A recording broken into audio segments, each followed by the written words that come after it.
जिला हन्नमकुंडा head quarter में chief whip D विनय भास्कर की क़यादत में तेलंगाना कौमी यकजहती तकारीब का शानदार इनेकाद अमल में आया। इस मौके पर एक कौमी इत्तेहाद रैली का एहतमाम किया गया, जिसको चीफ व्हिप डी विनय भास्कर ने झंडी दिखाकर रैली का आगाज किया। रैली में कमिश्नर पुलिस तरुण जोशी, जिला collector Rajiv Gandhi Hanumanthu, municipal commissioner Pravanya, जिलाई अफसरान, कॉलेजों और स्कूल्स के तलबा और बड़ी तादाद में अवाम ने शिरकत की और यौम कौमी यकजहती के जज्बे का इजहार किया।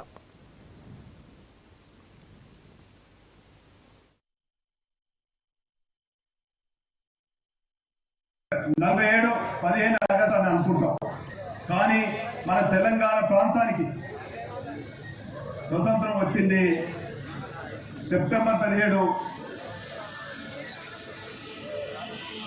1947 విషయం ఇప్పుడిప్పుడు మనందరికీ కూడా తెలుసు.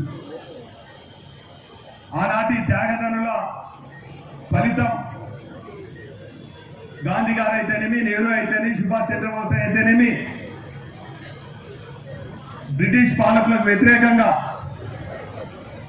అన్ని రకాలుగా ధనాన్ని ప్రాణాన్ని పోగొట్టుకొని ప్రాణాలు సైతం లెక్క చేయకుండా వారి త్యాగదన ఫలితమే ఈరోజు మనకు స్వతంత్రం వచ్చినటువంటి విషయాన్ని మనమందరం కూడా స్మరించుకోవాలన్నటువంటి విషయాన్ని గురించి సందర్భంగా తెలియజేసుకుంటున్నాం. ఆ స్వతంత్ర పోరాటంలో పాల్గొన్న వాళ్ళు ఇక్కడ ఎవరు లేకపోవచ్చు, కానీ చెప్తాం. సో వన్స్ అగైన్ ఈ ఒకేజన్లో మా తరఫు నుంచి, మన డిపార్ట్మెంట్ తరఫు నుంచి అందరికీ శుభాకాంక్షలు and your confidence kuda istunnamu. Anything is there, the police will always be there for you, and Telangana police is one of the best police in the country, and lot of innovative things going on by the police department also, and that is only after we form this new state. So lot of importance given